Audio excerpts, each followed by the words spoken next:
Welcome to the Sub Hub podcast. I'm Danny Moreno. And I'm MK Sullivan. And today we are going to have another episode with Vic Johnson. But before we get into that, Danny, how are you doing? We're like 2 weeks post-race now almost. Not really, like 10 No, days. don't do that to me. Uh, yeah, what is this? Tuesday? Tuesday. Yeah. Okay, so we're just past a week. I'm doing good. I was telling MK offline, like the soreness went away really quick, like relatively speaking. Like it took 2 days or whatever. But I was really tired much longer than I thought I would be. Just lack of pop and stuff like that.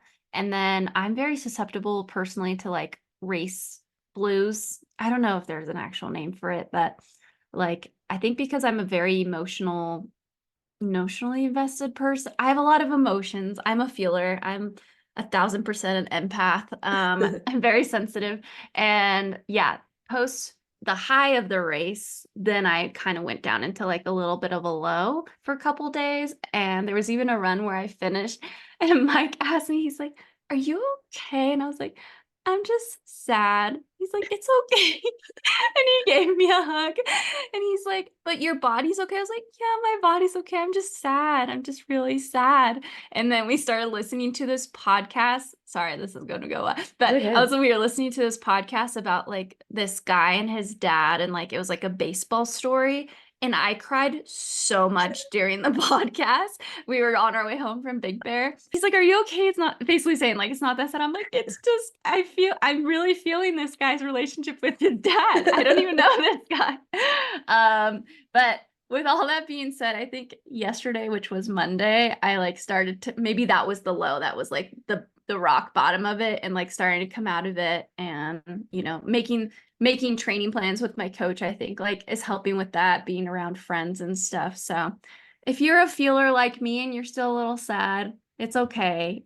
It'll come back. The serotonin will increase back. Just give it a chance. Oh, that's I'm MJ's glad like, you're I I'm do glad not you're feeling relate to better. that. I probably could use like more emotions, if anything. I think it's why we go so well together, though. Yeah, yeah. Yeah. Because I would say Tommy's definitely like more emotionally in tune with himself than I am, and so that's probably why we work together really Yeah. well. But no, I'm glad you're feeling better. Because yeah, we're like 21 days away from Zagama at this point. So Yeah, I don't know. Have I said that on the podcast? I don't know if I I don't have. know. Danny's running Well, Zagama, I'm guys. running Sagama. Yeah, I'm running Sagama. Basically, like no volume, just purely trying to wake up the hiking legs because there's a lot of climbing, and just trying to find whatever technical terrain I can get, but there's not much here, so just waking up the quads too. And then yeah, I'll be back at it with Sagama, and then I'm going to take like a full week off from that. Um, but how are you, 100K debutante? Is the Poison Oak Chronicles over at this point? I think so. I Yeah. think so. I like the last 2 or 3 days, I have not had to take an oatmeal bath. I've been like a little bit itchy, but not really. And I started running yesterday, which I was like, I'm gonna know now if like I'm still itchy because sweating makes it so much worse. Yeah. But I wasn't itchy, and that's great. Also, Murphy's losing in the background. I don't know if you guys can hear that, but No, no. it's fine. Do you miss oatmeal baths though? They kind of sounded nice. They were kind of relaxing. And it's really funny. Like Bodie, my youngest dog, like really, really liked to be in there while I was doing it. Like he was just staring at me the whole time. I think he liked the smell of the oatmeal. He thought he Yeah. could maybe get some. And so now every time I go into that bathroom, because it's like the guest bathroom, he like follows me in. He's like, "Oh my gosh, are we doing another oatmeal bath?" It's like, dude, I'm just going to the bathroom. Could you please leave? But That's it was funny. relaxing, you know. I did have to do it like 3 to 4 times a day, but it was pretty nice 20 minutes there.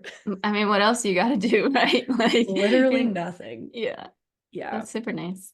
But yeah, I started running yesterday, kind of. I did 35 minutes, and you can definitely tell that Canyons was a downhill course because my hamstrings were so tight. I was like, it's incredible how my body, like I was like, oh yeah, I feel totally fine. Like everything's good. And as soon as I started running, I was like, everything is not good. We're definitely gonna come back from this like pretty slowly. Um, and then today my hamstrings felt better because I was actually able to get into the hot tub for the first time because I wasn't itchy. And That's that so helped nice. a ton, I think. That So probably felt so good. Yeah, I know. Like some people, we were talking about this, like downhill is synonymous with quads, as it should be. It's a lot of quad, but it depends on the steepness, like, it and how was, much you're braking. But canyons, yeah, way too you runnable. could run it. You can actually run the downhill, in which case you're actually like your stride could be longer than Yep. normally it is. So the hammies are worked. Yeah. Every time I try to cross my legs, I cramp a little bit in my hamstrings, but that's all right. And I am in no hurry to come back to running. Like I was telling Danny offline, I have this like deep judgment of people that come back too fast from distances like this. And now I feel justified in it because Yeah. I'm 10 days out and I'm still pretty trashed. Obviously, it's my first one. It's a little bit different. Like I'm not going to recover as well, but I just trained for 200Ks. My fitness is not going anywhere. Like, why would I be in a hurry to like train again? Amen. Amen. Yeah. I think that's a great reminder for anybody who races. It's like, here I am crying. MK's hammies are still worked. And, we're blessed and have worked our butts off to be able to do this full time. Like, this is what we focus on. And we're still like, it takes a bit to come out of it. And especially when you jump up in distance, like to the 100K. MK is not racing anytime soon, which I think is really good. Yeah. You have some time to fully, and you're gonna gain so much from that too. Oh, Like, yeah. Just yeah, like so much aerobic work was done over the last January to now, really December till now. Like so much more just aerobic work than I would ever do, like not a lot of like workouts and stuff. So yeah, now it's time to like recover. And then it is funny. I asked Rick, I was like, so for the next race, I'm gonna be doing like hopefully some more speed work, right? And he was like, yeah, I think by like May 20th, we could probably start doing some workouts. And I was like, May 20th, that's so far away. And then I ran yesterday and I was like, it's quick. dude, May 20th is only 13 days away and I'm so sore. No, it's trust me, I know because that's when I'm leaving for Spain. It's coming up real quick. Yeah, I mean, Rick is a great coach, so he's got a good head on his shoulders, and you only need like it'll come back so quick too. It's not like Yeah, you weren't doing speed this entire time. Um, but still yeah, got it. my volume's gonna be we were putting together our training weeks on like what is it that we can get from this, and it's like the fitness needle is not going to move much. It's just like waking everything up. And Terry was Yeah. like, yeah, we'll just aim for like 70 miles. And I was like, that feels like so much less compared Yeah. to what we've been doing. But that used to be my average is like 70 to 80, like, 80% of the year. And I'm like, wow, only 70 to 80 or 70 miles. He's like, yeah. Yeah, walk in the park. Walk in the park. I do want to say one more thing though. You got, yo, she didn't take the golden ticket. I know Oh, we right. we left you on a cliff. Well, maybe some people called through our BS, but yeah, I talk did about not take that. the golden ticket. She Yeah, did I not. just it is funny. Like, a lot of people were telling me like, oh, just give it a couple days, you'll want to run another one. And like I do, but now being especially like 8 or 9 days removed from it, I'm like, right. I remember that 100 miles is not actually something that I want to do, maybe ever. Like, and Yeah, definitely not for now. not now. Yeah, Yeah. And so it's like I I just yeah, it was one, it was too close. Like maybe if it was for next year, like I'd be like, sure, sign me up. I'll give it a try. But 8 weeks is just like not enough time mentally, emotionally, or physically for me to think about running 100 miles. But yeah, now that I've turned it down and it's not like a thing that I'm thinking about anymore, I'm like, dude, I'm so ready to run like shorter, faster stuff again. Like that was yeah, 100K was cool and all, but it's not as fun as the shorter stuff for sure. Like it was less of like a race and more of like a survive to the finish kind of thing. yeah. I mean, I haven't experienced it, so that is really interesting to say and or to hear. But I don't know.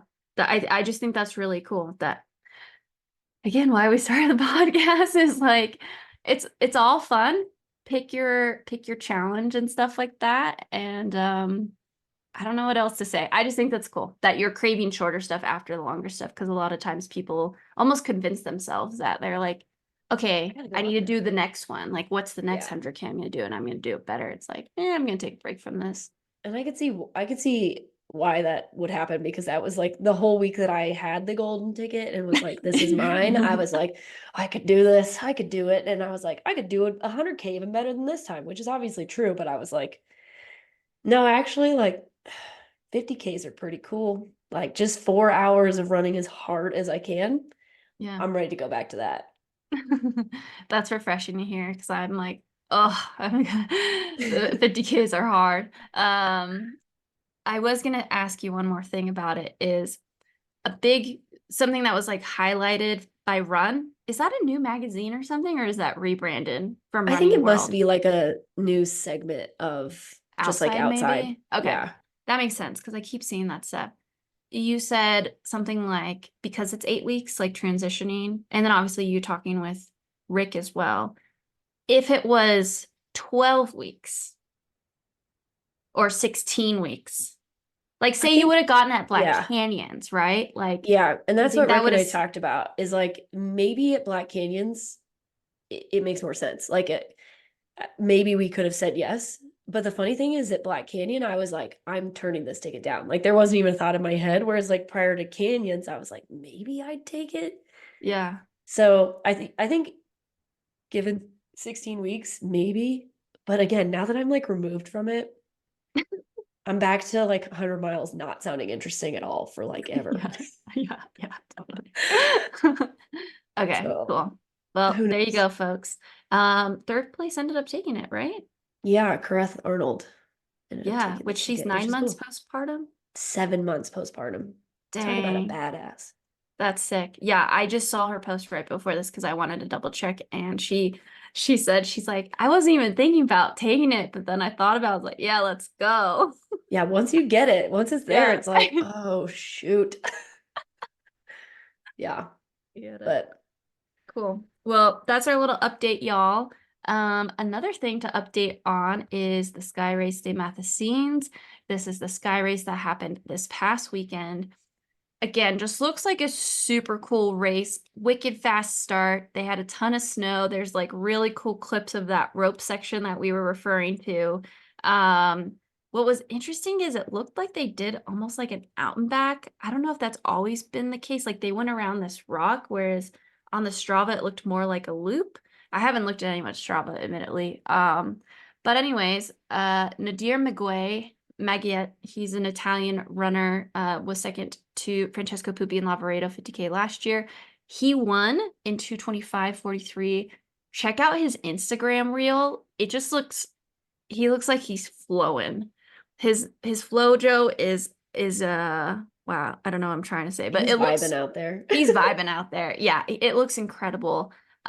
Second was Daniel Antonioli, who's also Italian in 2:27:06, so less than 2 minutes behind him. Emmanuel Marias with his freaking bamboo pole sticks, 2:27:33.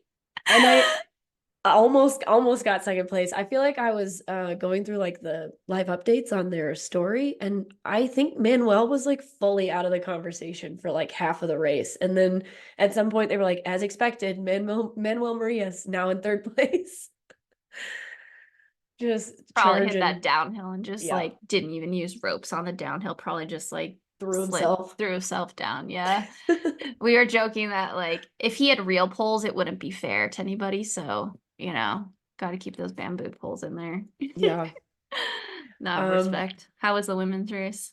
on the women's side, Anastasia Rubtsova won. She's a Russian athlete. She was on the podium last year at Gorbea Suzyan behind Clementine and Iris. So pretty good competition there. She ran 2 hours, 53 minutes, and 52 seconds. Second place was Alice Basseron in 3:01:12, and Bailey Kowalczyk in third at 3:04:33. I know that Bailey went out pretty hard. I think probably knowing, because when I talked to her, she said, like, I feel confident about 90% of this race. And so I think she probably was not feeling as good about the ridge line. And that's like kind of where it seemed like Anastasia ended up catching her. So I think Bailey went out like knowing I'm not gonna feel very good on this like ridge line. They might catch me, but I just had to give myself the best shot. And it seems like she did. So she still got on the podium, which is really cool. Yeah, I probably would have gone with the same Yeah. strategy. Just try and gain as much time as possible before the ridgeline, because the ridgeline looked gnarly. It Like did. it was like very, very exposed. You have to imagine it was pretty cold. And yeah, looking at Manuel's Instagram reel, he is running down where there's ropes without touching the rope. So that's not surprising at all. But one more thing about this race that I thought was pretty cool is Martin, how do you say his last name? Um, Uh he's he's a great oh, announcer for like Golden. Ruth Croft's partner. Yeah. I don't know how Gareth? to say his. I Yeah, forget. Sorry. Gaff. Oh, it's Martin Gaff. Gaff. Okay. Sorry, Martin, about that. But he is an excellent downhiller. And a lot of times in these sky races, he will help video the downhill. Um, but he was videotaping Hillary Girardi. Did you see this? And she fell Yes. and she did like a full somersault. And I was just, how did she, what kind of, why is that the response? That is such a badass thing to do. She I mean, like she rolled definitely out saved of it. herself. Yeah, like Yeah, from I would have just scraping up her hands. I would have just fell, but she like Superman. rolled it. Anyways, that reel already has like almost 1.5 million views. No, no I think surprise I there. saw some people like that I follow on Instagram that are just like road athletes like reposting that one. I was like, It's that's like, so cool. yeah, they're probably like, this is trail running in a nutshell, and that's obviously like the exception, but whatever. She's a badass. Hillary has the FKT on Mont Blanc, which she took from Emily Forsberg last year. Just badass mountaineer living in France. So for her to be the one in that video. Makes Anyways, sense. this race looks sick. I think I'd like to do this race one day, even though I know like the ridgeline will probably be slightly uncomfortable. But it also was a U23 race. So the women's winner was Carlos Cabestre, and then the men's winner was Lorenzo Rota Martir. So they get points from this because it is a shorter race. And Lorenzo of Italy, he also finished top 10 overall, which is pretty sick. Maybe the next heir of Francesco Pupi in Lorenzo Rota.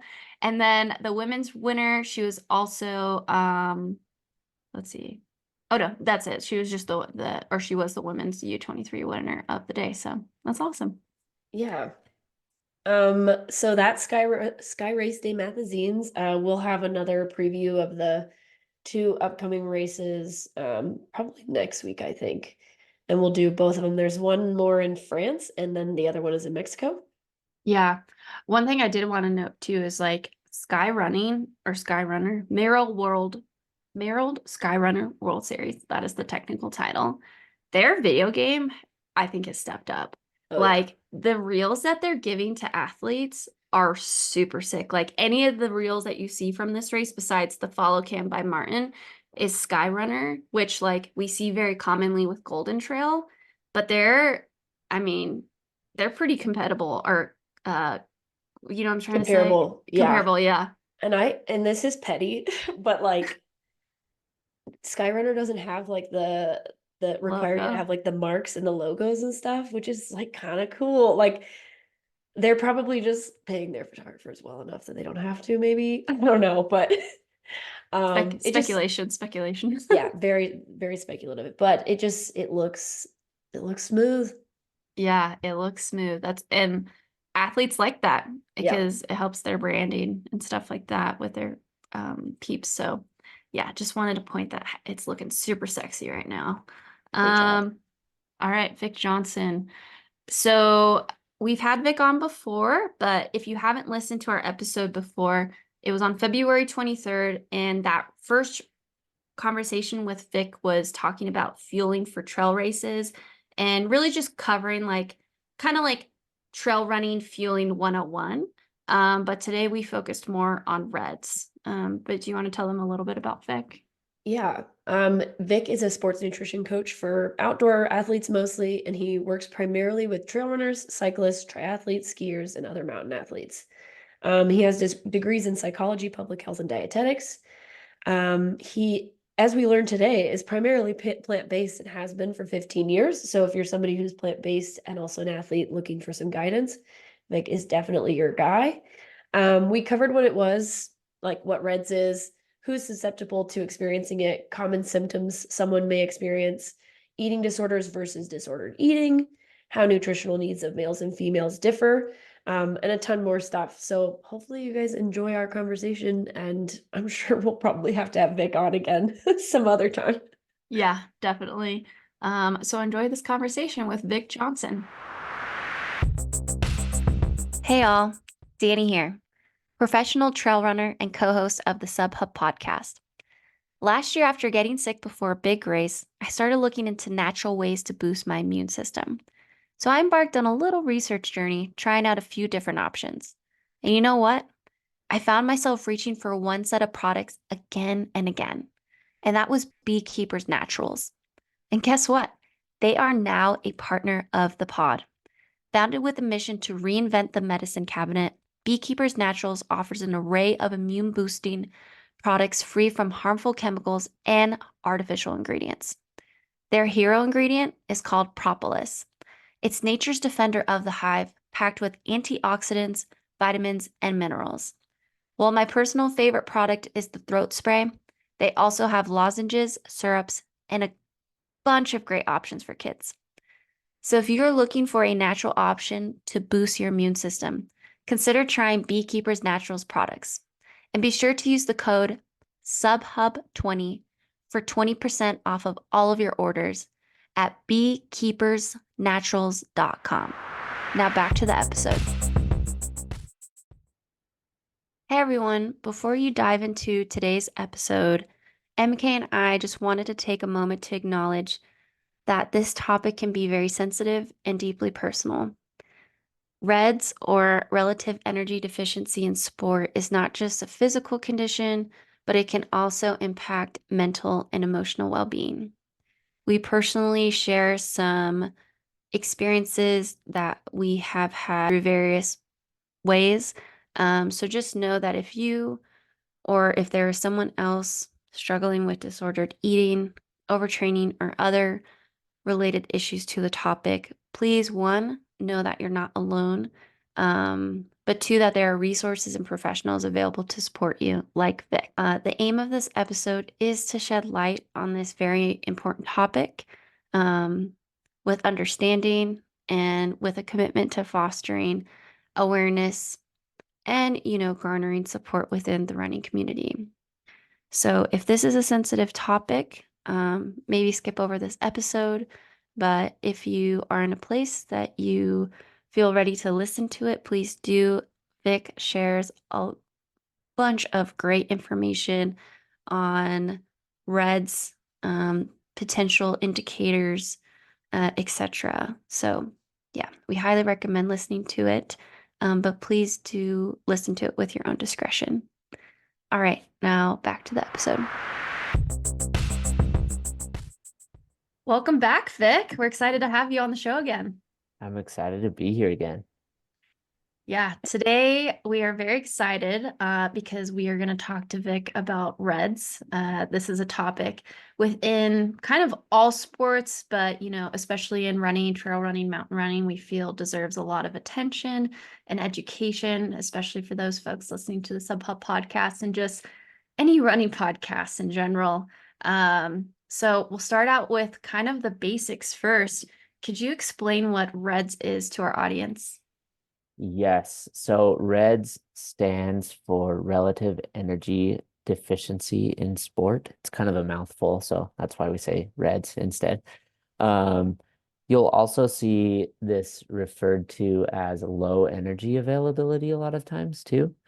And I guess the most basic, simple definition would just be under fueling, just not eating enough for what your body needs, both for exercise and, performance and training, but also just like your day-to-day body function, right? Just keeping everything happy and in a homeostasis. And it can lead to all sorts of problems. And maybe we'll get into some of those, but essentially, yeah, it's just a lot of the issues that you see, especially with endurance athletes, um, a lot of, just like you were saying, runners, um, both on the trail and off the trail, but experience, just low energy in their day-to-day or during training, or they're getting sick all the time, or there's a lot of injuries that come alongside underfueling chronically, and hormone imbalances, loss of period. There can be just training plateaus, or you're not making the adaptations that you would normally make in your training. So all sorts of different problems that can happen if someone's underfueling. Not a good, fun place for an athlete to be. Yeah. And I've, at least Danny and I, because we were collegiate athletes and specifically female collegiate athletes, like you heard a lot about like the female athlete triad. Yeah. And now, correct me if I'm wrong, but it seems like REDS is kind of a more all-encompassing term. And so I guess the question would be like, who can experience REDS and what does that kind of open it up to?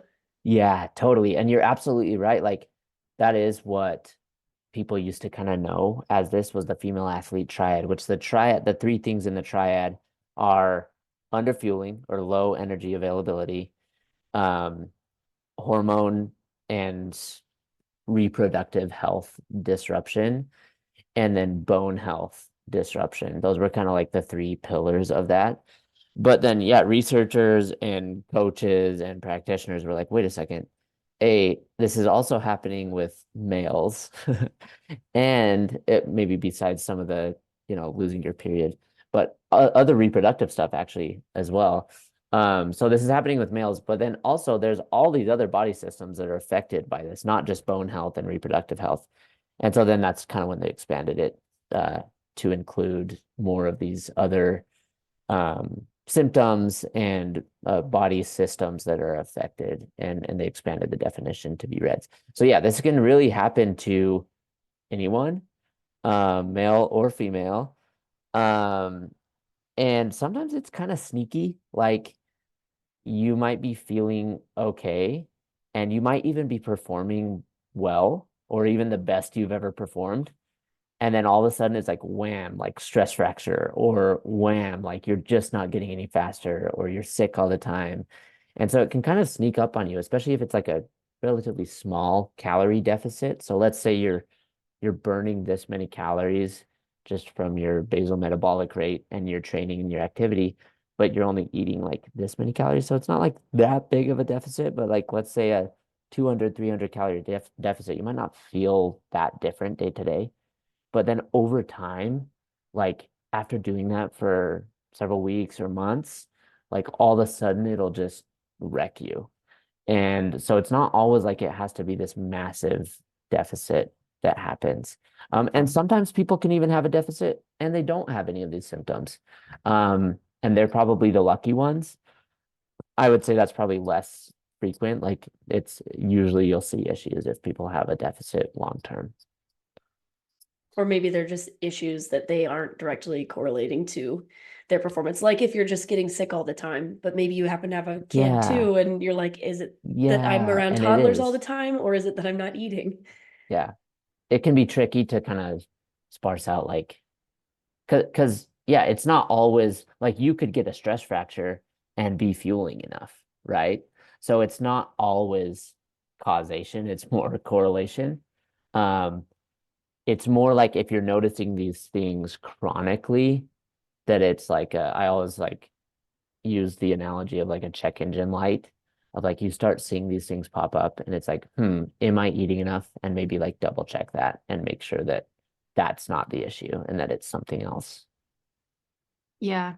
I feel like that's a really good point. Maybe you potentially agree with that, is that the first kind of thing to refer back to is fueling first, potentially, like in all these potential lights that come up on your engine, Mm-hmm. because I feel like a lot of people tend to think, oh, I just went too hard in my workout. That's why I'm really tired.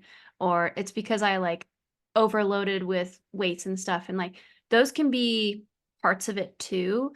But like you said, it tends to be more so like under fueling and not so much the work itself, especially if you're like working with a coach and stuff. Yeah, and I think I mean I definitely agree with you. I'm probably a little bit biased in that regard because like this is all I think about and do every day.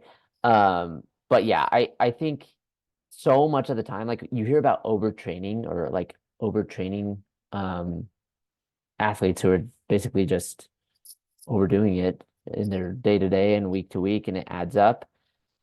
And I actually I don't know if there's any specific research that exists on this, but yeah, I'm of the opinion that most overtraining is actually just underfueling, right? Like they could theoretically take on that training load unless it's just like a ridiculous training load. Um, and everyone's a little bit different with what they can handle, but I think they're actually not just they're not taking in the food that's needed to support that training load, right? So I think you're right with that. Yeah, especially if you're an athlete that's been training for like, years. And it's like Yeah, it's not like you're bumping up your mileage 20 to 30 miles a week all of a sudden. Like you're just doing a little bit harder workouts. Your body's capable of doing that. It's just, are you giving it what it needs to recover from those efforts? totally, totally. So we've already mentioned a couple here and there just in talking already, but what are some of the signs and symptoms of underfueling or overtraining in runners, and how can they prevent it from happening chronically? Chronically. Yeah, and it presents in different ways. There's actually a really cool research article. It's like the IOC, the International Society of Olympics or whatever, consensus statement on REDS. They just did a new one this in 2023. And there's a really cool like diagram with like all of the symptoms of REDS. So I can send that to you guys after. Maybe we can link it or something. There's a PDF of that article. Um, but yeah, there's all sorts of stuff. So I mean, we talked about, reproductive dysfunction. Um, with females, oftentimes that will present with a loss of your period. Um, and actually, this is something where, obviously a lot of women are on birth control, where sometimes like it might be beneficial to not be on that sort of birth control, so that you can see, or at least doing check-ins every couple years or something like that to like see kind of where you're at, because really having your period or not having your period is such a good indicator of just overall health, right? Like I was actually just talking to one of my athletes about this. And it's like if your body's like ready to make a baby, then it can probably support training as well, right? And if it's not ready to make a baby, it probably shouldn't be subjected to the stress of training either, right? Um, so it's actually kind of a cool indicator that women have. I wouldn't say that I'm necessarily jealous of like having a period, but it is kind of a cool indicator. And actually there's more and more research actually with male reproductive health as well, and like um actually like morning erection frequency is actually an indicator of like underfueling or fueling enough. So and it's like budding research on that. So we'll have to see kind of where that goes, but kind of cool to have that for males as well. So that's a big one. And the reason why that happened is essentially um when your body is not in that homeostasis, you don't have those calories that you need.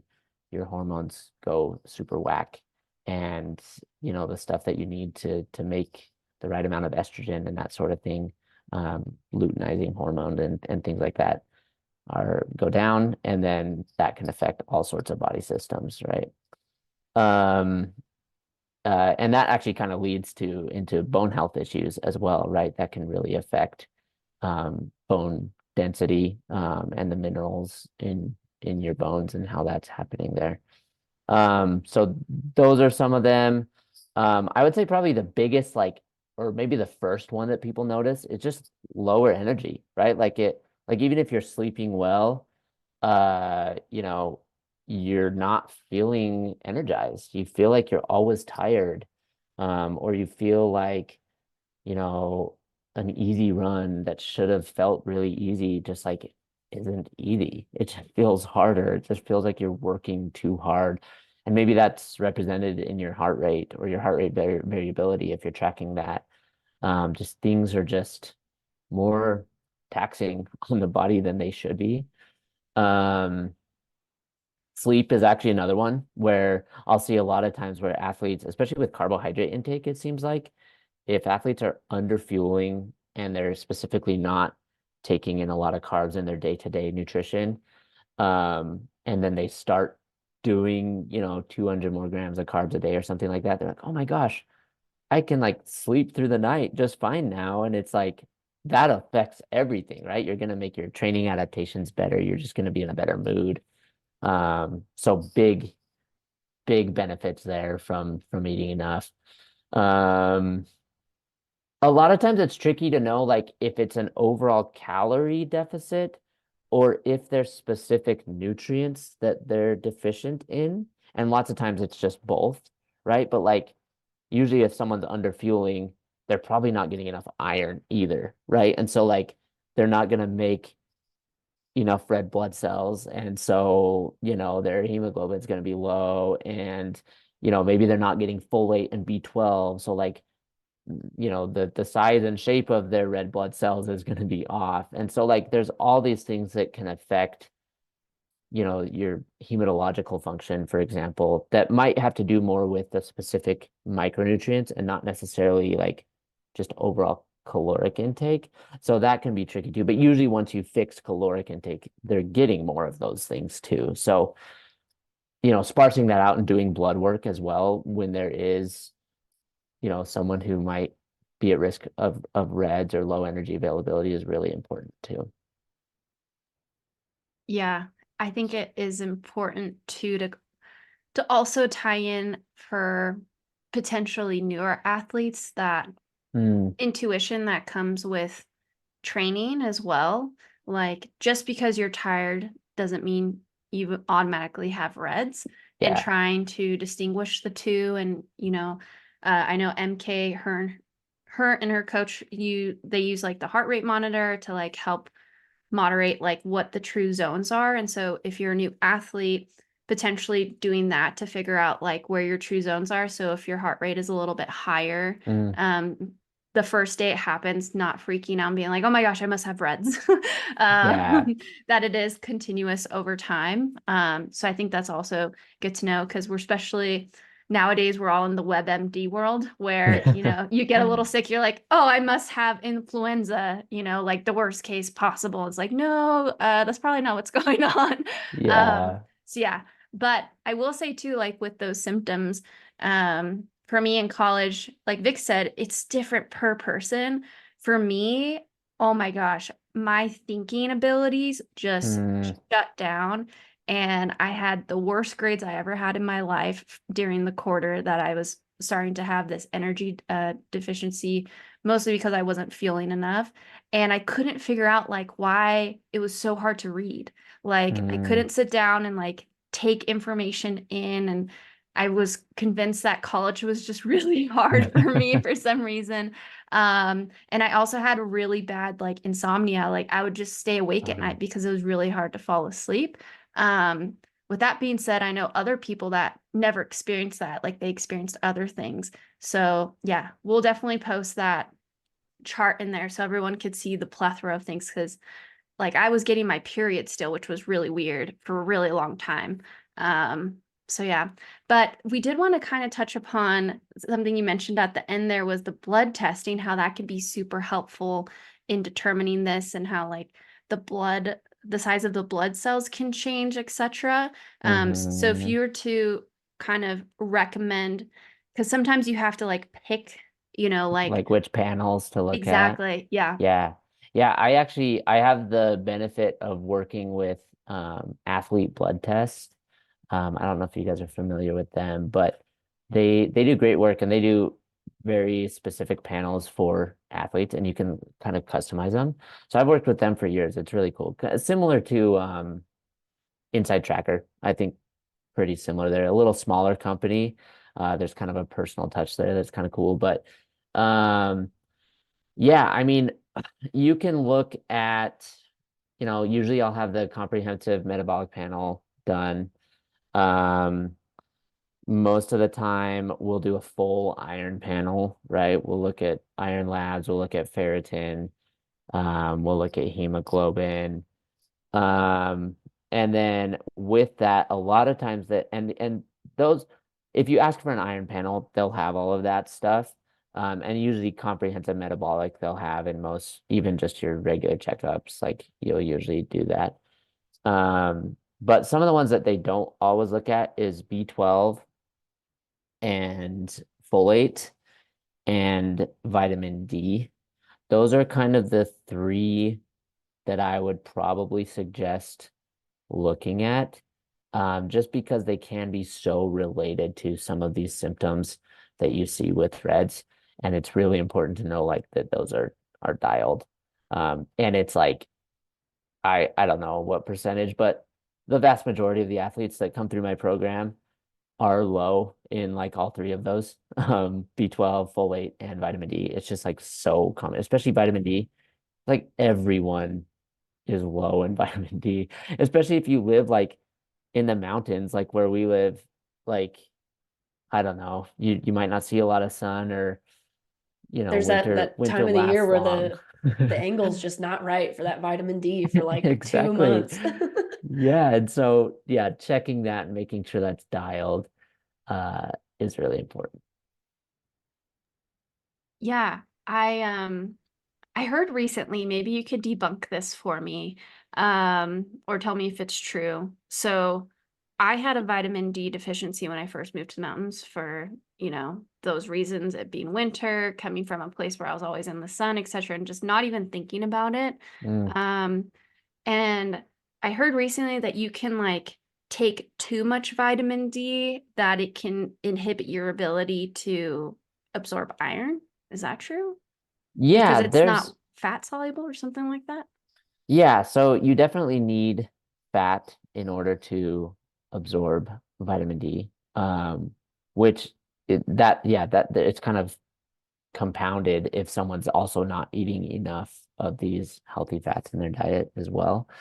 But yeah, there can be micronutrient interactions like that. I'm not familiar with an iron specific inhibition from vitamin D, but you can certainly have like too much vitamin D. Um, so it is important to I always say test, don't guess. Um, and get in and look at actual labs so the dosage and the timing and that sort of thing um, is important. So yeah, This I haven't heard that specific thing with iron and vitamin D, but you may be right. You may be right. this whole conversation is just reminding me that it's been too long since I've gotten my blood tested. I need to go reach out to We Dr. can, P. yeah, you need to run some labs. So you were saying B12, folate, and vitamin D, like are all of if you are low in those numbers, deficient in those numbers, is that kind of a sign that you could be experiencing reds? Yeah, certainly to a certain extent. Although you could also just be low in those specific micronutrients, right? Like, I work with a lot of plant-based athletes. And lots of times when people switch to like more of a plant-based center way of eating, it's great in so many different ways, but they're not used to the amount of food that you need to eat, right? So they could be underfueling, right? That's actually quite common. But they might be eating enough, but also all of a sudden they're not eating meat, dairy, and eggs, which are like the main source of B12. And so they might be deficient in just um, uh, that one micronutrient. And so, yeah, kind of what I'll actually do with all of my athletes is I'll have them as long as they're willing to do this and in a good mental headspace to do this, I'll actually have them track for a couple of weeks using an app called Chronometer. And so they'll track their intake. And it's not like 100% accurate, but it also pulls in data from like their Garmin or Strava or whatever. And so we can see roughly how many calories they're burning and how much they're eating on average. And then we can kind of see if there's a big deficit. And then we also do the blood work. And so we can see specific micronutrients and kind of see if there's a deficit overall with their calories and see if they, need to start taking a B12 supplement or folate or whatever it is. Yeah, that's really helpful. A lot of people don't realize how much we're actually burning just on a daily basis, even with short recovery runs, etc. Definitely. With REDS and these signs and symptoms, like you said, it doesn't quite happen overnight, right? Or it can sometimes. Is there like a set duration? Like if you're under fueling, it takes X amount of days before you feel it, or is it per person? No, it would be highly individual. But I would say it also just depends on how much you have stored, right? Like our bodies will compensate for our poor behavior as long as they can. And everyone's a little bit different with that, right? Like we'll store some of these minerals, like calcium, for example, we'll store in our bones. But then if someone's calcium intake is too low, then their body will break down more of that calcium because we need calcium in lots of other parts of our bodies too. And it'll use that calcium from the bones. And eventually, right, that bone density will become too low. And then you get a stress fracture, right? Um, and so, yeah, it's different with everyone. But I would say that, like, I don't know, you probably start to notice after. I mean, some of us who like know what this feels like, if you're training regularly, like you probably can feel that like after a hard workout, like, oh, I didn't eat enough yesterday. And it's like you can feel that almost immediately. But as far as like, oh, you might have reds or like be at heavy risk for reds, I would say probably more like a 2 or 3 week consistent deficit is when you kind of start to get at risk for more of the big things that can't just be corrected by like, oh, okay, so tomorrow I'll eat a little bit more than I did today or something like that. Um, and it's just because the body works on averages. Like the body doesn't know, I don't know, if it's a rest day or a workout day, right? Like it just knows that you burned this many calories over the course of the week. And in general, you need to try to eat this many calories over the course of the week. So it like usually when I look at it with my athletes, we'll average out all of the time that they've tracked on that app. So it'll be like an average over 7 days or 14 days. And we'll see in general, you're burning this many calories. And in general, we probably want to shoot for this many calories as far as eating goes. Yeah, because it's like you could be feeling really well on workout days because you're like, man, I worked hard today. And then the rest of the week, you're like not doing that. Yeah. And your body, yeah, is like, wait, why are we only doing this one day when we Yeah. seem to work out every day? Right. Exactly. Because it's still catching up, especially let's say you do a back-to-back long run weekend. Like, it could be like 6 days after that your metabolism is still higher than normal. And so, like, your body's still trying to play catch up. And if you're not giving it what it needs, it'll just start going catabolic and eating through what you have stored. And you don't necessarily want that, right? Yeah, definitely don't want that. That's No. not good. Maybe another myth, another thing that I've heard throughout the years, trying to figure out this whole journey. I've heard that some bones, like if you think you have a stress fracture, right?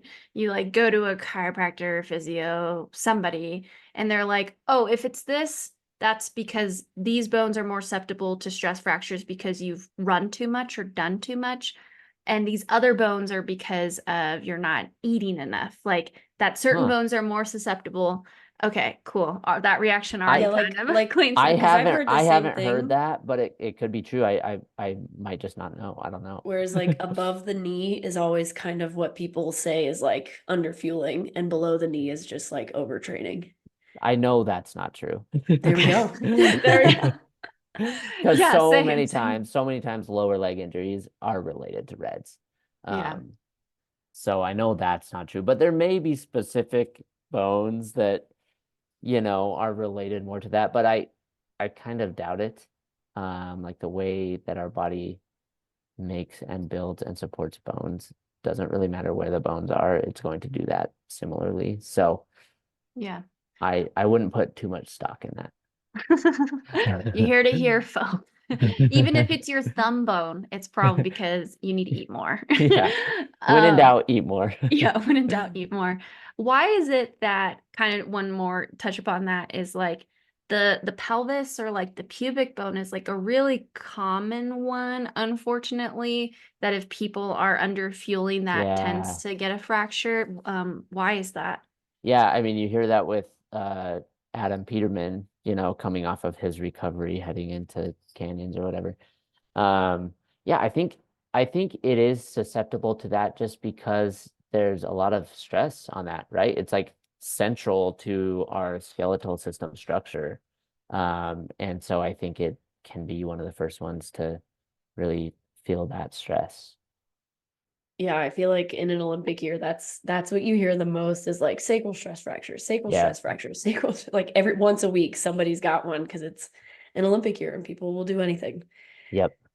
But so I guess to kind of get more into like practical stuff for people, how can runners strike a balance between energy intake and expenditure in order to optimize like training while minimizing the risk of falling into Hmm. reds? Yeah, and that it can be a tricky balance because um obviously you also don't want to eat too much, right? Especially over time. For a lot of athletes, it's actually just really hard to even eat too much. Like you could basically just eat as much as you possibly can, and like it still wouldn't be too much. But we have like these ideas solidified, whether that's from our culture or teammates that we had in college or coaches or whatever, where like, I don't know, like you get this like skinny is faster, right? And I just made a post about this, but like weight to power ratio, it's not nothing. Like that exists. Like that is true. If you're hauling around less stuff, it might be easier in some ways. But if you're hauling around too little stuff that you don't have gas in, like this is a great analogy. Like gas in the tank of a car makes the car heavier, right? Like it's going to be heavier, but that car is not going anywhere without that gas, right? And so obviously that's an oversimplified explanation of what's going on with reds. But yeah, I think, you know, like cutting through some of that mental and emotional and cultural baggage that we hear as endurance athletes over the years is like the first step. And sometimes that requires like working with a therapist and like, because it can get into body image stuff and all sorts of like deep issues that are very real. But working through some of that while you're kind of working on more of the practical, like day to day, like, okay, so what should I actually eat or how much should I actually eat is really important. Because if you don't work out some of those deeper emotional issues that you have with food, where like food's the enemy for so many people. And it's sad because food's this amazing thing and it's not even their fault. Like it's just, especially female athletes, I feel like, but even lots of male athletes, it's like it's just our society and culture has just like done everyone dirty with like food is bad and you need to be as skinny as humanly possible. And it's like, no, that's not true, right? Like that doesn't actually lead to long-term health and performance. So that's one thing. And I know that was kind of a side tangent, but it's really important, right? Um, and then yeah, the other thing is basically just establishing a baseline. Like we need to know how much you're eating and how much you're burning in general. And so whether you want to keep a food diary and add all that up or use an app like Chronometer and work with someone who knows what they're doing, again, that can be tricky because lots of times these numbers are triggering for some people, especially with, histories of disordered eating or things like that. So it can kind of be a tricky balance there, but finding where you're currently at is the first step. And then saying, okay, it's a 500 calorie deficit. Let's work on that week after week. And maybe this next week, it's an extra handful of almonds every day, right? There's another 150 calories right there, right?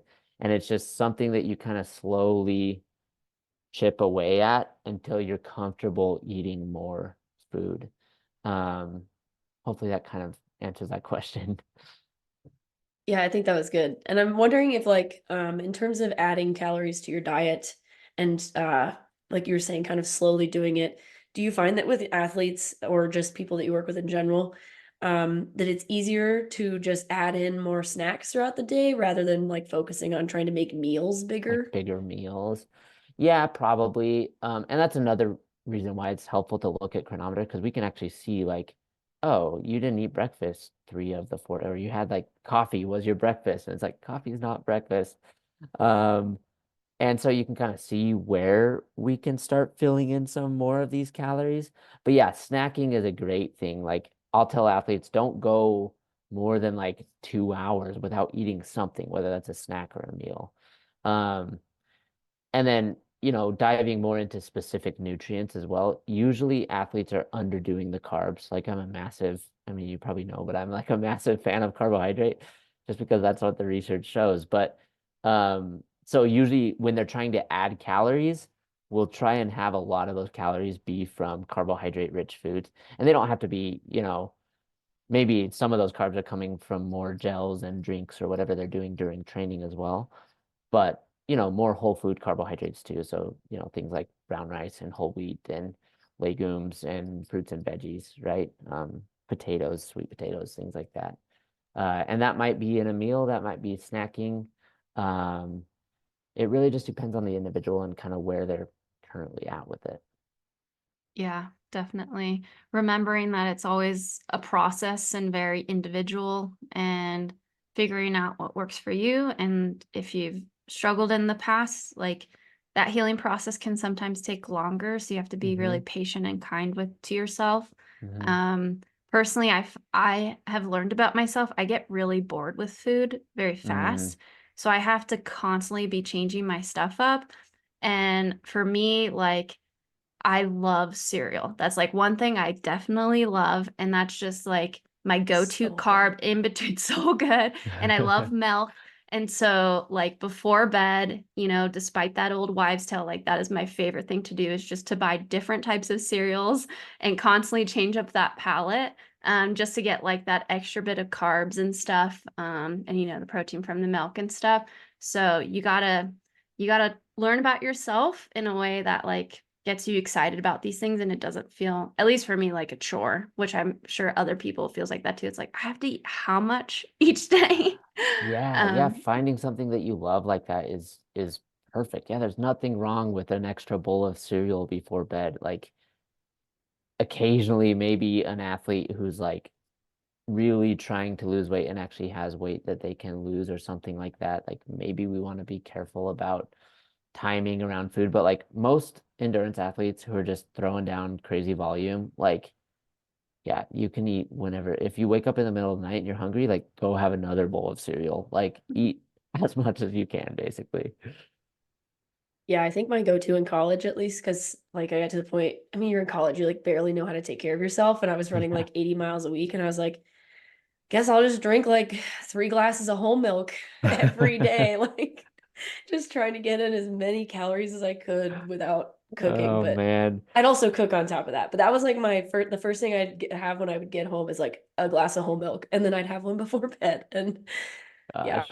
You remind me of I've been watching the Cocodona live stream and there was a shot, I think it was Jeff Browning, but he's like a big like raw milk guy, and he was just like downing a bunch of raw milk like during the race. I was I like, couldn't do during it the during a I race. don't know if I'd do that, but great, good on you, man. Like you do you.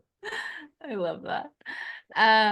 We do want to ask you, like, is there different needs between males and females? Because obviously before, I mean, I honestly don't know when this started shifting. I feel like it's been during our lifetime Mm. that the focus used to be so much on females. Like females have eating disorders, like that's who's Mm. susceptible, etc. But Hmm. it's like, no, everyone is. Yeah. And uh doesn't matter who you are, what you identify as, etc. But yeah, is there any like main differences, especially when you're working with a male versus a female? At this year's Canyons 100K, Katie Scheid and I went 1-2. And the one thing that we had in common on the day was that we both used Never Second products to fuel our efforts. So if you want to try Never Second, just like Katie Scheid and myself, I guess, just head to neversecond.com. That's NEVER2.com and use code SUBHUB25 for a 25% discount on all your orders. Yeah, I will. Yeah, there's certainly differences. I think I think females, especially the hormone profile, like tends to be a little bit more sensitive to some of these changes. I have seen that male athletes can usually get away with a little bit more um of a deficit for longer without issues. Um, Whereas female athletes will start seeing some of these negative outcomes almost immediately.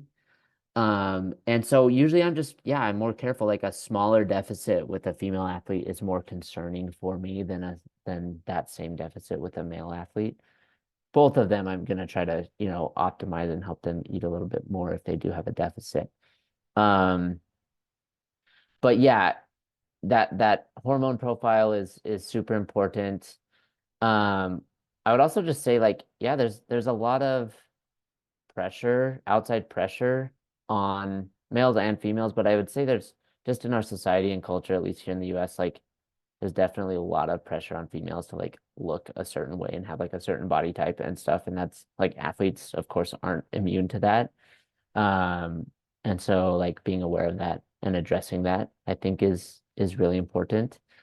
Um, Trying to think of more differences. I had another one that escaped my mind. Maybe it'll come to me. But yeah, I think it's important to address those differences for sure. This might be too complicated of a question for a quick answer, but I guess why is it that male athletes seem to be able to get away with it for longer than female athletes? Yeah, I think there's just more at play with hormones for females. Um, I mean, obviously estrogen plays a bigger role in females than it does in males. And like I was talking about, I mentioned it before, luteinizing hormone. If that drops even a little bit, like your estrogen production is going to go down, and then that affects like every major body system. Oh, this is what I was gonna say. That I'm glad you asked that because it brought this up. But yeah, so in order to help regulate that, like a lot of these hormones are synthesized because of our dietary fat, right? In conjunction with the dietary fat that we eat. And so that would be one nutrient that I would say, like, especially for female athletes, like making sure that our polyunsaturated, monounsaturated fat intake is where it needs to be. And eating lots of these healthy, the typical healthy fatty foods, avocados, nuts and seeds, fish, things like that. Extra virgin olive oil, things like that, that are gonna help support this hormone production. But yeah, I think it's just so like hormones are what like give that balance to our bodies. And because there's more hormones at play in the female body, like it can just get thrown off that much more easily. Danny's next question is what is the cheapest fat you can get? Because avocados and nuts and stuff like they can be expensive for some people. They Yeah, certainly depending can. on the demographic and where they're located. Yeah, they certainly can. I mean, oils tend to be like per calorie of fat, like olive oil or even like canola oil like is probably your best bet. And people are really, really scared of oils, and they don't necessarily really need to be. You know, again, if I'm working with like a non-athlete population and they're at risk for type 2 diabetes or something like that, yeah, maybe we're more careful with that.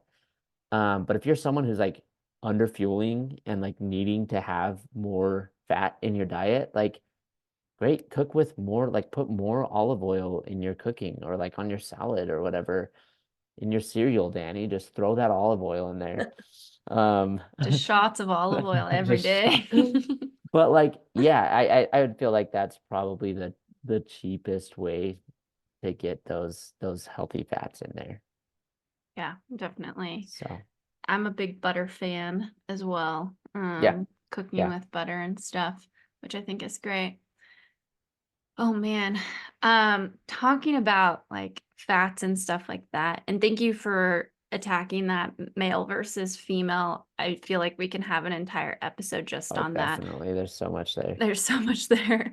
Um, are there certain diets that you recommend for people? Because obviously there's a wide array. There's some people that are vegetarian, vegan, etc. Yeah. Yeah, I mentioned that I work with a lot of plant-based athletes. Um, and that's certainly can be a great way of eating if you're doing it right. And I think lots and lots of athletes are leaning that way, which is awesome because environmentally, even, ethically, depending on where you stand on that, like there's lots of benefits from that, preventing long-term disease, things like that, chronic illness. There's tons of benefits, but so many athletes are leaning into it and doing it the wrong way. Like they're under fueling, or they're looking at it and all of a sudden they're not eating these really calorie rich, you know, nutrient dense foods.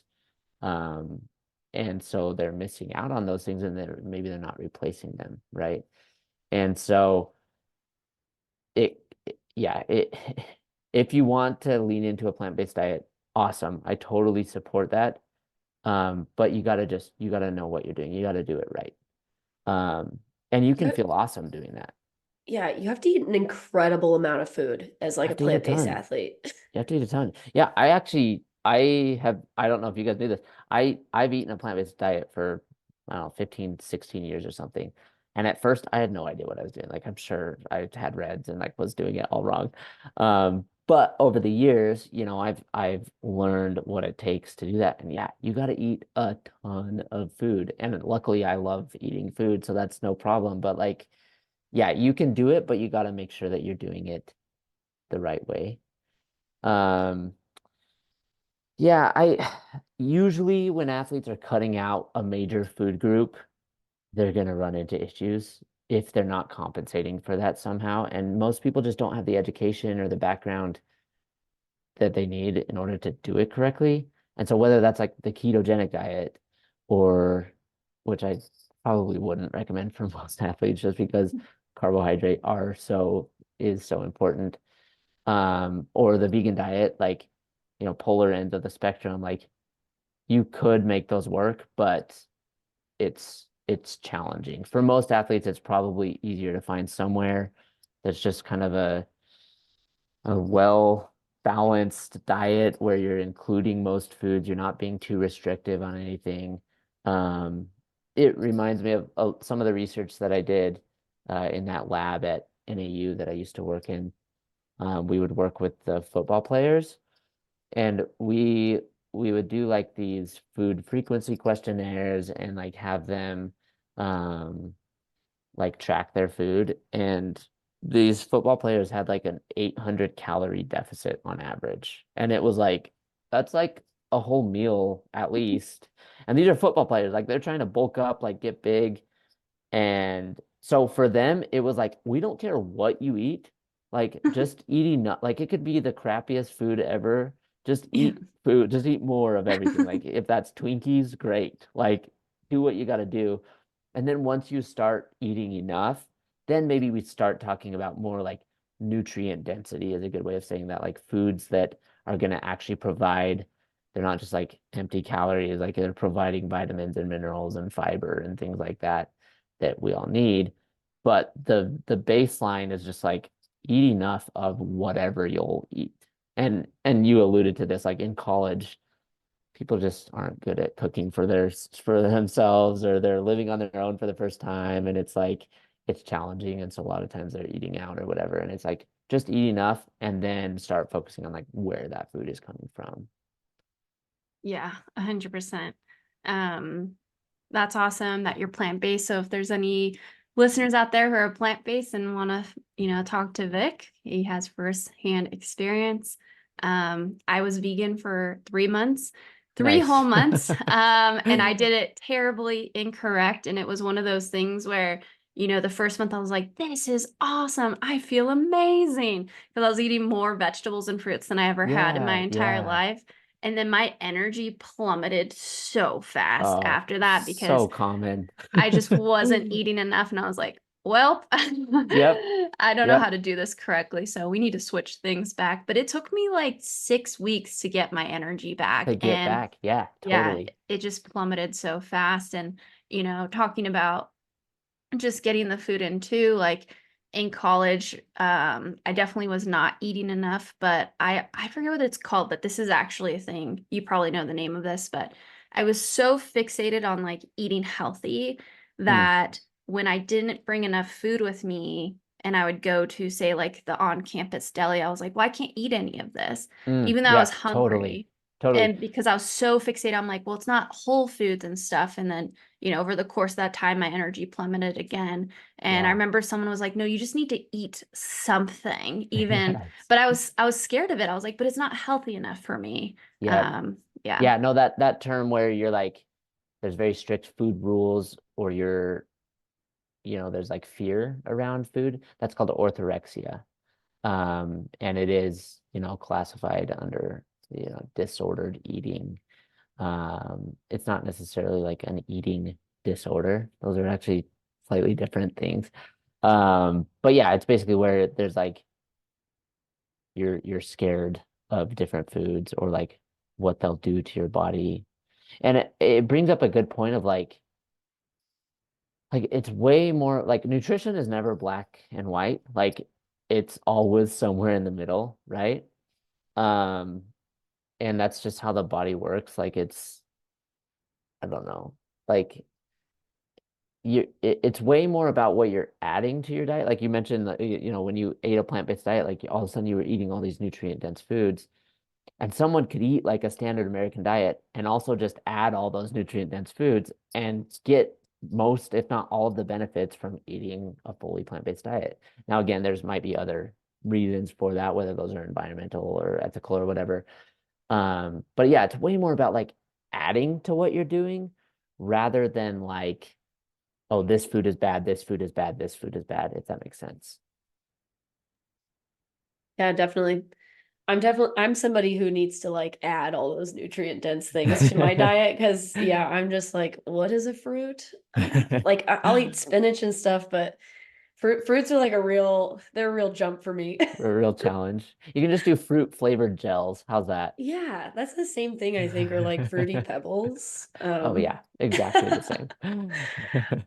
So I guess kind of to wrap this up a little bit, and this is also a really loaded question, so good luck. Okay. Um, can you explain to people, and maybe we can't go super into all of them, but like the potential consequences of like having reds and not addressing it? Yeah, totally. Well, if you like being a high performing athlete, you can't live with reds for very long and do that.